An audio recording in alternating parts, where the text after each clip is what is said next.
love? A wheelbarrow cannot show me love. What's love? What is love if atheism is true? What is love? Okay, let me ask you this. What is love if God is true? If a God creates people, souls, knowingly that at the end of their lives they will suffer in hell for eternity, no matter what the cost of their actions throughout their life. I don't know that that's necessarily true, that he would know ahead of time, because we're all given free will. Well, that's where I would also disagree, but I'm not going on that. I'm going off of what... See, you're playing your cards. You're angry at a God that you say doesn't exist. No, See, it's not that you don't believe he exists, it's just that you just don't like him there. No, I don't. You just think he's a jerk, that's all. No, I don't believe he exists. What upsets me is yes, you do. You think he's a jerk, and that's what your problem is. That there are large groups of people, such as yourself, who follow in him blindly. Is that wrong? Yes. You said there were no rights and wrong. You said there was nothing right and wrong, that it's just a human construct. You asked me. But me doing this is wrong. I think it is wrong. I think so. You said it was wrong. Yes. And you admit that there is no such thing as right or wrong. See, that's why. See, you're not a good atheist. See, if all I accomplish today is to make you a better atheist, then I'll have done my job. There's a lot. Atheists are actually my favorite group of people to talk to. I can't. Okay, well then let me tell you. You're not letting me finish here. I was answering the question. Because you have no consistency. What I'm saying is I want to talk to real atheists. See, a real atheist is someone who acknowledges. Now, Ernest Hemingway, that's a real atheist. Ernest Hemingway's an atheist I respected because Ernest Hemingway had a great quote. He said, "Life is a dirty trick. It's a short journey from nothingness to nothingness. And man's existence in this universe is no different than a colony of ants trapped on a burning log." Now that's a brilliant quote and a perfect quote from a consistent atheist. If atheism is true, everything that men and women have done throughout all of human history is absolutely meaningless. Nothing is right, wrong, good, bad, moral, or immoral. It all is meaninglessness, and it's all going to burn up and mean nothing. It's all going to mean nothing. But then what makes that any valid from your standpoint? What makes it so because it's meaningless, therefore we know for a fact that this book that we believe in must be true? I don't think that is a logical way to think about it. No, we all know. See, we all intuitively know that life has value, that there's meaning. We all intuitively know that there are things that are right and wrong. You've already, out of the same mouth, after saying that there's no such thing as right and wrong, it's just a human construct, you've told me several things that are right and that are wrong. It's wrong to rape your mom. It's wrong for us to be doing what we're doing. So you're very inconsistent. You did so. I can play back. Watch the video. I'll play it back. I asked you if it was wrong what we're doing, and you said yes, it was. Okay. Well, I'm sorry. I misinterpreted. I thought you said it's wrong to be standing out here and preaching. I'm fine with Yeah, that's what I meant. But I am not fine with you dragging people into a large religious group and threatening them with eternal torture. I'm not dragging anybody. Yes. You walked up to me. Right, but I'm saying as a collective group of Christians, you bring in... Actually, very few Christians are willing to do this. Actually, professing Christians are willing to. I understand, but the whole reason for your group being is so that, and correct me if I'm wrong, but the whole motive behind this is so that you get into heaven, God's kingdom, as you call it, correct? No, not at all. What is the point? Because this is what we're told to do. See, I used to be a wicked sinner. Okay, I used to be a liar, a thief, got drunk, pornography, all that. I used to be a wicked sinner. Readily admit that. And if God gave me justice, I'd have no one to blame when He sent me into hell, and I'd spend eternity there. It's my own fault. But God gave me mercy, in that I humbled myself. I acknowledged that God, this is Your universe. I got to quit acting like I'm something special and get to do what I want. I said, God, this is Your universe, Your rules. I'm gonna do what You say. You created this universe, it's Your rules, and You also died for me so that I could be made right again. It's like I ran up this huge credit card bill, and He came and wiped the slate clean. Said, you know what, your balance is zero. And He said that before you were ever born. What's that? He said that before you were ever born. Well, Jesus died before I was ever born. So why should you have any sense of guilt for things that you committed before you were alive? You cannot. I didn't do anything before I was. I'm talking about the things I committed while I was alive. In my younger days, and Jesus saved. So I said, God, I humble myself before You. I thank You. and give me that free gift of salvation that comes alone through Jesus Christ. And what he does is he actually changes a heart of stone to a heart of flesh. So I don't want to lie to people anymore. I don't want to steal things from anybody. I don't want to go out and get drunk. I don't want to have sex with someone other than my wife. I mean, I don't want to do any of those things. One, because they're defiant. They hurt other people, and also they hurt God. That is the principle. What you just said, because they hurt other people. That is the principle for which I derive morality from. But you still have to admit that yours is just made up, random, and made up, and subjective. How is that not what yours is, sir? Mine is subjective. No, it's not. How do you know? How is it any more valid than any other religion on this world? For another religion that has another holy book that says their God wrote that book, and therefore it is valid through that, and they have an entire belief system based on that. How is that any more valid than your religion? You are one God away from being an atheist. No. The way you think, yes, sir. The way you think about other gods. You is still the way I think about See, I would never be an atheist just because. If I was going to be an atheist, I would actually be a real one. I'd be like Ernest Hemingway. I'd be like how Shakespeare wrote Macbeth. And how he's saying, out, out, brief candle, and that our life is like, we're like a player that dances upon a stage. Well, let me get back to it, because I'm not here to convince you. My first goal right now is to make you a better atheist, and that's done by making you realize that if atheism is true, there is no God, and you're just a sack of elements on the periodic table. So's your mom. So's the guy who raped her. None of those things matter, and you're going to die, and you're going to fade to black. And nothing will ever have mattered. Nothing will ever have mattered in all of history. That's what Ernest Hemingway believed, and I respect that. He died as an atheist. He killed himself, and I don't respect that because he's burning in hell right now. But that's a true atheist. That's you have to understand. You're not answering my question. I will. You're going to fade to black, and if you live to be 100, if atheism is true, and you die and you fade to black, it won't matter if you lived.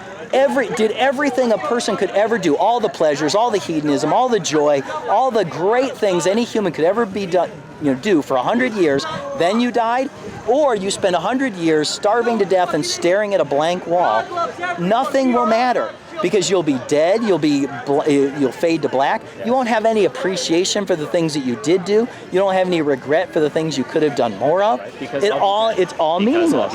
Yeah, and it's all meaningless. And in the end, the sun goes supernova and everything burns up, and everything that has ever happened in all of human history amounts to nothing. All the injustices, all the rape, all the murder doesn't count for anything. All the lovingness, all the good things people did, all the warm and tender things people did. It all amounts to nothing. Yes, do all these things. My question: how do you know these things happen? There's a lot of sources. I can give you several sources outside of the Bible for Jesus' existence and what he did.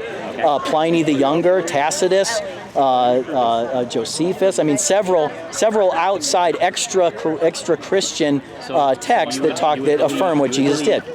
But 11 of the 12 disciples died a martyr's death for something they knew with 100% certainty was an absolute lie or an absolute truth.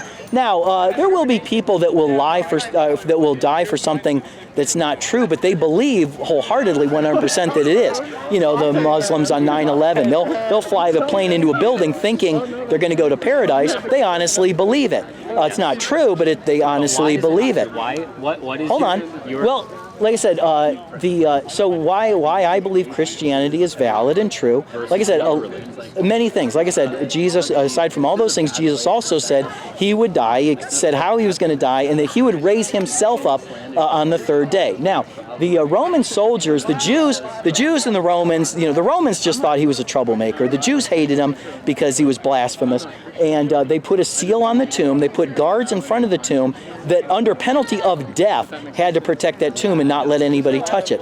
Now, both the people who loved Jesus and the people who hated Jesus had to admit that the tomb was empty. Afterwards, the Roman soldiers admitted, we don't know what happened. The stone was rolled away and he's gone. It's empty. And the Jews said, great, it's empty. Now these followers are going to be worse than they were before. And they paid off the Romans to say, well, just say they stole his body and all. So let's say, so the Jews themselves said, well, they just stole his body and that's why he's not there. And they hid it somewhere. So 11 of the 12 disciples died a martyr's death. The only one who didn't survived them trying to martyr him. So the disciples died martyr's death, horrific deaths, being crucified upside down, sawn in half, speared, thrown off buildings, things like this. for something they knew with 100% certainty was an absolute lie or an absolute truth. So now people will die, like I said, for something they believe is true, but people aren't going to die these horrific deaths, especially 11 out of 11, for something they know with 100% certainty is a lie. Somebody's going to say, all right, well, I'll show you where we hid the body, we buried him over here, etc. That's why I find the idea of indoctrinating large groups of people so horrific, is because things like this can happen where people die for believing in something that it could be either 100% true. Yeah, and actually, after he was risen from the dead, there were over 500 eyewitnesses. I'm still answering your original question about why I believe that Christianity is valid. Right, and so if you were to say that of the other pieces of evidence for preachinggear.com tell them to give you the St. Buddy special. For the other bits of historical evidence for other religions that they use as their basis for truth, why are they not valid? Okay, there's lots of religions. Give me one that you're specifically. What one? Okay, let's go one at a time. Let's say the Quran. The Quran. The Quran, and the Quran does not. I haven't read the Quran the entire way through, but I know for a fact it does not state the same things that the Bible does, and that there are differences, and that's why there is a huge debate between Christians and Muslims. Why isn't their book right? Why is your book so right? Well, several things. One, Muhammad himself admits that he didn't know if he was being spoken to by what he calls a jinn or a demon or an angel, and it was his wife at the time that convinced him he was being spoken to by an angel. Now, Muhammad, being given revelation from God, he said that the sun sets each evening into a muddy pond, far into the west. Yes. Well, that's not true. Okay. That's not valid. And so, if God were to say that, and I'm trying to think of a good example. So, and again, I haven't read the Bible the entire way through, but would you agree that God said that the earth was created in 7 days? 6. 6? Okay. Oh, yes, because you rest on the 7th, correct? Well, like everything on it. The earth was created in the first day, but everything else on it created in 6. Yeah. Okay. And so you would agree with the story of Genesis, and that there were talking serpents, and that there were 2 entire people in the entire world. Does that not sound a bit out of the? Did you not find that out of the? No. Do you believe in evolution? Don't you? Yes, I do. Do you believe in the theory that there's like a primordial soup that like lightning or something struck primordial soup, and that's where life originated from, and where the first cells were created and things like that? I would believe something like that, yes. Okay, well, I believe all humans came from 2 humans, and you believe all humans came from electric soup. And you think it just happened just like that God said, okay, 2 humans, done. You think that's how it happened? Why is that? Why do you believe that humans came from electrified soup? Because I trust in the scientists that provide us with this information. We've never seen human beings come from electric soup. I believe, like the Bible says, that all humans came from 2 humans, Adam and Eve. So we could go to a maternity ward. We could go down to the maternity ward right now this afternoon, and I could verify that humans come from humans. Yes. But we've never been able to prove that humans come from electric soup. What you would also find is many. That's what he believes humans came from, electric soup. What's that? Like primordial ooze that got zapped by lightning, and that's where everything comes from. So in the maternity ward, you would also find dozens of highly qualified individuals who have spent their entire lives studying and taking in information from the universe that through repeated tests, they say, okay, this is probably true. Maybe if we keep doing this, it'll keep working. You would also see several doctors that are using the scientific method, not by any means using the Bible for any reasoning, because they trust in the fact that what they take in is valid. I'm just saying, do you think it's more realistic and more scientific to believe that humans came from humans, or that humans came from electrified soup? And where did the first What's more scientific? Where did the humans first come from? Where did the first humans come from? God created them. Just like that. How is that? Sure. Okay. How is that any different than lightning striking primordial soup and it coming from that? Lightning that has energy that can transfer to other forms of matter. I think that is a lot more plausible than someone. So if you got zapped with lightning, would you be more alive? No, I'd be fucking dead. Yeah. So I don't. I've never. We don't have. I mean, this isn't. Frankenstein. Frankenstein's monster or something, where electricity is what creates life. We've never seen that. We've never seen primordial ooze because you've never seen this. You're basing the entirety of your belief on, well, we don't know, therefore this must be. Because you've never seen God, you're basing your entire belief on that there is no God. I'm basing my. I'm saying that I've seen with my wife's had kids. My wife has had my 2 children. Yes. I've seen with my own eyes the humans come from humans. Yes. I've never seen any living thing come from electrified primordial then soup. I would find it super hard to believe that God just created them just like that. If they just appeared out of thin air, materialized. How long should it take? I think it should not be plausible for the fact that a God would be able to snap them into existence. Have we ever seen a canine turn into anything other than a canine? Now we've got dogs, wolves, coyotes, foxes. Have we ever seen a canine turn into anything that's not a canine? No, but let me ask you this, and I don't want you to jump on another question here. This is kind of going into evolution itself. So are you jumping into the fact that you're saying because we have not seen animals evolve in our lifetime, that is therefore not true? Is that what you're saying? Yeah, because if something, we can go into any science class here, and they should verify. We gotta take a selfie together. There you go. There you go. There you go. What's your name? I'm Buddy. Buddy? See, I told you to ask for the St. Buddy special. If you want to, preachinggear.com, you can get hats and banners and shirts. Ask for the St. Buddy special. My friend Jeremy, he'll give you a good discount. Anyways, it's because for something to be scientific, it has to be observable, testable, and repeatable. Observable, testable, and repeatable. Buddy. So we've never seen a canine turn into anything other than a canine. It's not observable, testable, or repeatable. Well, let me ask you We've this. never seen primordial soup turn into. You're not letting me answer. Sure. We have seen fruit flies and other insects that have very, very short lifespans of maybe even a couple hours, maybe even a day. It is entirely reasonable to see that as one generation goes to the other, within a span of just a couple weeks, you see changes in those animals. Sure, I believe in variation within a species. See, it's very scientific. Variation within a species is very, very scientific. I mean, look at dogs. You go all the way from Great Danes and Saint Bernards, all the way down to Beagles, and then down to Chihuahuas. Yes, but they're all dogs and they're all canines. So the fruit flies are all still fruit flies. All they've done is change. Darwin's finches. So what? I don't disagree with that. I agree that there's variation within a species. I think the genetic code is so crazy, ridiculously complex that there are probably so many types of dogs that can be created that we haven't even done yet. I mean, the genetic code is incredibly complex. It is. And even Darwin's finches, they had different beaks and different head designs on, but they're all still finches. We've never seen a finch turn into, let's say, a horse. Let me ask you this.